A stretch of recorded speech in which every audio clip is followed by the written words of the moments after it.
Welcome back to my YouTube channel.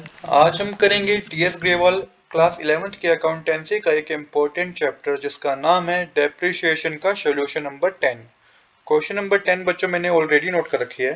Question number 10 में हमें बता रखा है on 1st April 2019 star trading purchase 5 machines for 60,000 each. On 1st April 2021, one of the machinery was sold at a loss of 8,000.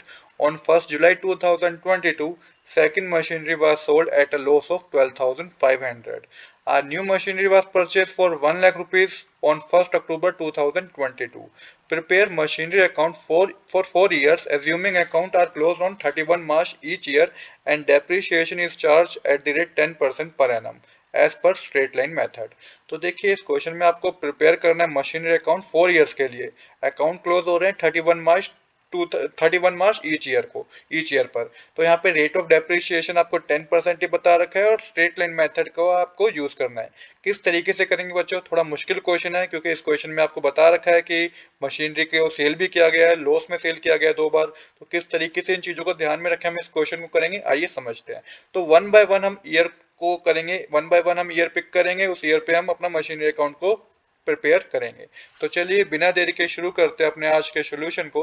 तो सबसे पहले जो given data है हमारे पास वो है कि परचेज हमने मशीनरी करी है पहले 1 अप्रैल 2019 को। कितनी मशीनरी परचेज करी है? 5 मशीनरी परचेज करी है। कॉस्ट पर मशीनरी कितना है? 60,000 कॉस्ट है। तो टोटल क्या कॉस्ट हो जाएगी? तो 60,000 मल्टीप्लाई 5 करेंगे तो टोटल जो 5 मशीनरी की कॉस्ट होगी वो 3 लाख रुपीज होगी। डेप्रिसिएशन 10% पे होगा, स्ट्रेट लाइन मेथड का हम यूज करेंगे।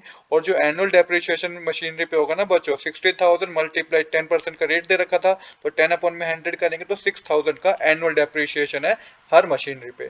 तो आई होप कि इसमें आपको कोई डाउट नहीं होगा, जो मैंने यहाँ पे बताया ये सब आपको क्लियर होगा क्योंकि यही इन्फॉर्मेशन हमें क्वेश्चन में गिवन है। हालांकि मैंने पूरी इन्फॉर्मेशन नहीं ली है, अभी मैंने उतनी इन्फॉर्मेशन लिया है जिसके थ्रू हम क्वेश्चन की शुरुआत करेंगे, सोल्यूशन की शुरुआत करेंगे। जैसे जैसे सोल्यूशन को आगे ले जाऊंगा और भी चीजें इसमें ऐड करता जाऊंगा। तो आई होप कि यहाँ तक आपको कोई डाउट नहीं होगा। तो बच्चों अब यहाँ तक अगर कोई डाउट नहीं है तो हम मशीनरी अकाउंट बनाना शुरू करेंगे अपना। सबसे पहले 1 अप्रैल 2019 से 31 मार्च 2020 तक हमारा ईयर नंबर 1 होगा। ऐसे हमें 4 ईयर तक जाना है, तो अभी तो हमने खाली 1 ईयर लिया है 1 अप्रैल 2019 से 31 मार्च 2020 तक। तो 1 अप्रैल 2019 को हमने मशीनरी परचेज करी, तो टू बैंक अकाउंट लिखेंगे, ब्रैकेट में 5 मशीनरी लिखिएगा।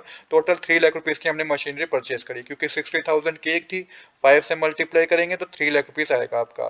फिर यहाँ पे 31 मार्च 2020 लिखिएगा क्योंकि यहाँ पे हमारा फाइनेंशियल ईयर एंड होगा। अब हमने डेप्रिसिएशन में ऑलरेडी कैलकुलेट करा है। एक मशीनरी पे डेप्रिसिएशन जो था वो 6,000 का था, तो 5 मशीनरी है हमारी, तो डेप्रिसिएशन टोटल कितना हो जाएगा? 30,000 का हो जाएगा। इसके बाद क्लोजिंग बैलेंस लिखेंगे, बाय बैलेंस कैरी डाउन करके 30,000 को 3 लाख में से माइनस करेंगे तो 2,70,000 रुपीज आएगा। तो 2,70,000 क्या है हमारा क्लोजिंग बैलेंस है। यहाँ पे आपकी डेबिट साइड और क्रेडिट साइड क्या हो जाएगी? इक्वल हो जाएगी। तो यहाँ पे मैंने वही बताया आपको डेप्रिसिएशन कैसे आया 30,000। 5 मशीनरी पे 6,000, एक मशीनरी पे डेप्रिसिएशन है तो 30,000 रुपीज आ जाएगा। और क्लोजिंग बैलेंस कैसे आया? 3 लाख में से आप 30,000 माइनस करेंगे तो 2,70,000 रुपीज ये हमारा क्लोजिंग बैलेंस है। अब जो हमारा क्लोजिंग बैलेंस है बच्चों, ये नेक्स्ट ईयर के लिए मतलब कि 1 अप्रैल 2020 के लिए ये हो जाएगा हमारा ओपनिंग बैलेंस। तो यहाँ पे टू बैलेंस ब्रोट डाउन करेंगे, वहां पे बैलेंस हमारा ब्रोट डाउन होगा। तो अब की बार सेकंड ईयर की बात करेंगे। सेकंड ईयर हमारा स्टार्ट है 1 अप्रैल 2020 से 31 मार्च 2021 तक। तो 1 अप्रैल 2020 को मेंशन करेंगे आप यहाँ पे टू बैलेंस ब्रोट डाउन, और 2,70,000 रुपीज का जो वहाँ पे क्लोजिंग में मेंशन था यहाँ पे आपको ओपनिंग में मेंशन करना है। फिर डेप्रिसिएशन हमें कैलकुलेट करना है क्योंकि इस पर्टिकुलर ईयर में भी 1 अप्रैल 2020 से 31 मार्च 2021 तक हमने कुछ सेल परचेज नहीं करा है। तो यहाँ पे फिर डेप्रिसिएशन कैलकुलेट होगा 30,000 रुपीज का डेप्रिसिएशन कैलकुलेट होगा। क्योंकि स्ट्रेट लाइन मेथड का यूज कर रहे हैं तो डेप्रिसिएशन तो सेम ही रहेगा। तो 5 मल्टीप्लाई 6,000 करेंगे तो 30,000 का डेप्रिसिएशन है। तो फिर से जो क्लोजिंग बैलेंस होगा बच्चों 2,70,000 पे में से 30,000 माइनस करेंगे तो जो क्लोजिंग बैलेंस होगा वो 2,40,000 रुपीज का होगा। तो यहाँ पे हमारी डेबिट साइड और क्रेडिट साइड क्या होगी? इक्वल हो गया है। ये ईयर नंबर 2 भी हमने कंप्लीट कर लिया है। अब 2 ईयर और रह गए, ईयर नंबर 3 और ईयर नंबर 4। तो जो नेक्स्ट ईयर होगा बच्चे वो होगा हमारा 1 अप्रैल 2021 से 31 मार्च 2022 तक। ध्यान से समझिएगा, यहाँ पे थोड़े चेंजेस होंगे। अब क्या है कि 1 अप्रैल 2021 से जो 31 मार्च 2022 का हमारा फाइनेंशियल ईयर है जो कि ईयर नंबर 3 है, यहाँ पे हमने क्या करा कि एक मशीनरी को हमने 1 अप्रैल 2021 को क्या कर दिया? बेच दिया। अब देखिए हमने वो मशीनरी कब खरीदी थी? 1 अप्रैल 2021 को हमने उसे बेचा है। मशीनरी हमने खरीदी थी 1 अप्रैल 2019 में, मतलब 2 साल पहले हमने मशीनरी खरीदी थी वो 60,000 रुपीज की, जिसको हमने कब बेचा है, जिसको हमने बेचा है 1 अप्रैल 2021 में। खरीदी थी 1 अप्रैल 2019 में, बेचा है 1 अप्रैल 2021 में, याद रखिएगा। 60,000 रुपीज थी उस मशीनरी की कॉस्ट, क्योंकि मैंने बताया था स्टार्टिंग में कि हर मशीनरी की कॉस्ट 60,000 रुपीज है। टोटल 5 मशीनरी थी, तो एक मशीनरी को बेच दिया। तो ये जो एक मशीनरी को बेचा है, इस पे डेप्रिसिएशन 2 साल का कैलकुलेट होगा। जो डेप्रिसिएशन कैलकुलेट होगा पर साल, पर ईयर को जो डेप्रिसिएशन हमने कैलकुलेट किया था वो 6,000 का था। मल्टीप्लाई 2 करेंगे तो 12,000 का डेप्रिसिएशन होगा 2 साल का। जो एक्चुअल में बुक वैल्यू होगी ना बच्चों, जो एक्चुअल में बुक वैल्यू है आफ्टर द डेप्रिसिएशन, तो मशीनरी की कॉस्ट 60,000 थी, उसमें से आप 12,000 माइनस भी कर देंगे तो 48,000 की हमारी बुक वैल्यू थी। क्वेश्चन में मतलब कि अभी भी 48,000 की हमारी अभी भी उसकी वैल्यू थी मशीनरी की आफ्टर द डेप्रिसिएशन। तो ये 48,000 हमारी बुक वैल्यू थी।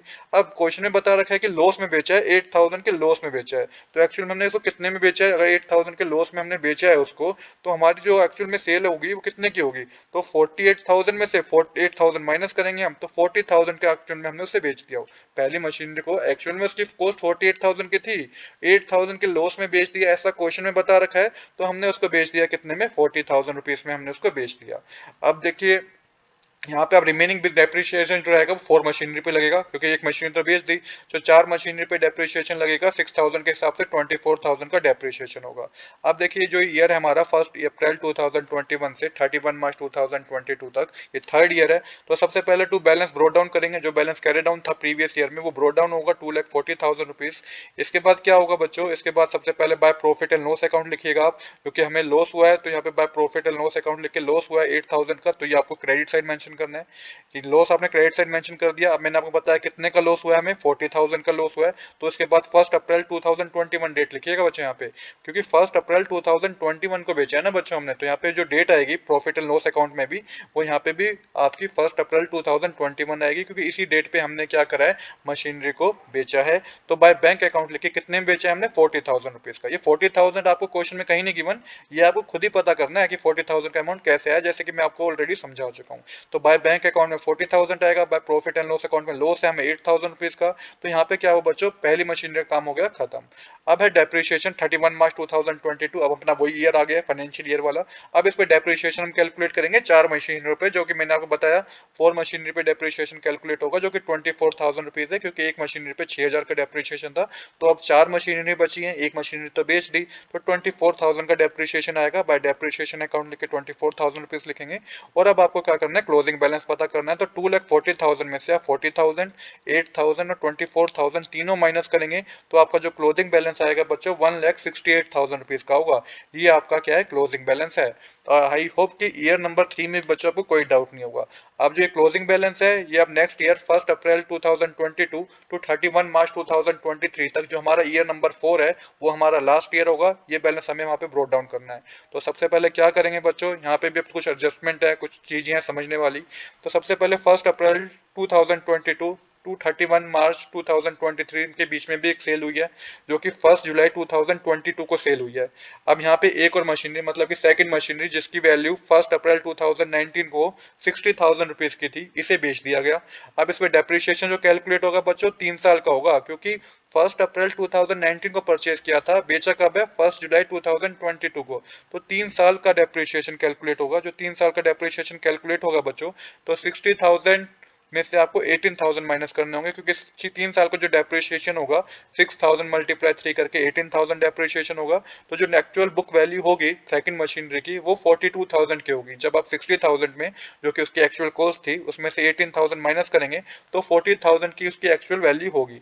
बट यहाँ पे बात एक और समझने वाली है, हमने मशीनरी को बेचा है 1 जुलाई 2022 तक, और जो ये डेप्रिसिएशन हमने 18,000 का कैलकुलेट किया है, ये हमने 1 अप्रैल 2022 तक ही किया है। मतलब कि मई जून और जुलाई, मई जून और जुलाई का हमने अभी तक कैलकुलेट नहीं किया, अप्रैल मई जून का हमने कैलकुलेट नहीं किया। आई होप यहाँ पे आपको डाउट हो रहा होगा। आई आई थिंक आपको डाउट हो रहा होगा यहाँ पे। तो देखिए समझने वाली चीज है यहाँ पे, हमने सबसे पहले 3 साल का मोटा मोटा डेप्रिसिएशन कैलकुलेट किया सेकंड मशीनरी पे, जो कि हमने 1 अप्रैल 2022 तक ही कैलकुलेट किया, मतलब कि 31 मार्च 2022 तक ही हमने कैलकुलेट किया।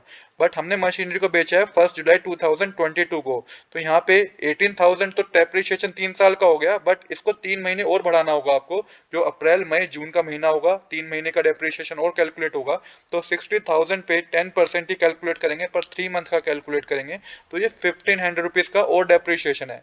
18,000 का डेप्रिसिएशन तो है ही, साथ में 1,500 का 3 मंथ का डेप्रिसिएशन और है 10% के रेट से। तो टोटल डेप्रिसिएशन जो होगा बच्चों, वो 1800 प्लस करेंगे 1,500, तो 19,500 का डेप्रिसिएशन है। तो 42,000 में से 1,500 और माइनस कीजिएगा, तो जो एक्चुअल बुक वैल्यू होगी सेकंड मशीनरी की, वो 40,500 रुपीज की होगी। तो ये एक्चुअल बुक वैल्यू है मशीनरी की। कितने लॉस में बेच दिया गया? 12,500 के लॉस में बेच दिया गया, ऐसा क्वेश्चन में मेंशन है। तो जो सेल मानी जाएगी वो कितने की मानी जाएगी? तो बुक वैल्यू जो थी वो 40,500 की थी आफ्टर द डेप्रिसिएशन, 12,500 के लॉस में बेच दिया, तो हमने 28,000 में सेकंड मशीनरी को बेच दिया। तो 28,000 में हमने सेकंड मशीनरी को बेच दिया है। इसके बाद यहाँ पे बता रखा है कि 1 अक्टूबर 2022 को ही, मतलब इसी फाइनेंशियल ईयर में, हमने एक नई मशीनरी और खरीदी है, जो कि 1 लाख रुपीज की है, जिसकी कॉस्ट क्या है? 1 लाख रुपीज है। तो चलिए अब इसको आगे सोल्व करते हैं। तो देखिए जब हमने 2 मशीनरी बेच दी, तो अब हमारे पास बची 3 मशीनरी। तो 3 मशीनरी पे डेप्रिसिएशन 6,000 पर मशीनरी के हिसाब से 8,000 का डेप्रिसिएशन होगा, जो कि हमारा फाइनेंशियल ईयर पे लगेगा 3 मशीनरी पे, क्योंकि वो तभी हमारे पास है ना। और एक मशीनरी हमने 1 अक्टूबर 2022 को और खरीद ली 1 लाख रुपीज की, जिसपे 10% का डेप्रिसिएशन लगेगा और 6 महीने के लिए लगेगा, क्योंकि 1 अक्टूबर से 31 मार्च 2023 तक 6 मंथ ही होते हैं। तो ये 5,000 का डेप्रिसिएशन आपका और लगेगा। तो सबसे पहले समझते हैं, जो बैलेंस हमने कैरी डाउन किया था, तो उसे ब्रोड डाउन करेंगे 1 अप्रैल 2022 लिख के, टू बैलेंस ब्रोड डाउन लिख के 1,68,000 रुपीज लिखेंगे। अब क्या हुआ कि एक मशीनरी हमने बेच दी थी, तो कब बेची थी? 1 जुलाई 2022 को बेची थी, तो वही डेट चलेगी बच्चों। बाय प्रॉफिट एंड लॉस लिख के 12,500 के लॉस में बेचा था हमने, ये हमें पता था। इस पे फिर हमने डेप्रिसिएशन 3 महीने का और कैलकुलेट किया था, क्योंकि 1 अप्रैल 2022 से 1 जुलाई 2022 तक 3 महीने का डेप्रिसिएशन और कैलकुलेट किया था हमने, जो कि 1,500 रुपीज का था। तो एक्चुअल में हमने उस मशीनरी को कितने में बेचा था, ये मैंने आपको कैलकुलेट करके बताया अभी जस्ट पीछे वाली स्लाइड में। तो उसको हमने बेचा था बच्चों, बाय बैंक अकाउंट करके आप लिखेंगे 28,000 में हमने उस मशीनरी को बेचा था। कौन सी मशीनरी को? सेकंड मशीनरी को। तो आई होप कि यहाँ तक बच्चों कोई डाउट नहीं होगा। इसके बाद फिर हमारा डेप्रिसिएशन वाला काम होगा बच्चों, 31 मार्च 2023 लिख के बाय डेप्रिसिएशन अकाउंट आप लिखेंगे। तो 18,000 का डेप्रिसिएशन तो रिमेनिंग 3 मशीनरी पे है, और एक और मशीनरी हमने परचेज करी थी 1 लाख रुपीज की, इस पे 5,000 का डेप्रिसिएशन है। तो 18,000 प्लस 5,000 हो गया 23,000 का डेप्रिसिएशन। अब आप सब ये माइनस करेंगे, कितने में से? 2,68,000 में से सब माइनस करेंगे बच्चों आप, तो जो नेट अमाउंट कैरी डाउन होगा, बाय बैलेंस कैरी डाउन होगा, वो 2,03,000 रुपीज का ही होगा। तो यहाँ पे ये क्वेश्चन हमारा कंप्लीट हो गया। I hope you like this video. If you like this video, please do subscribe this channel. Thanks for watching.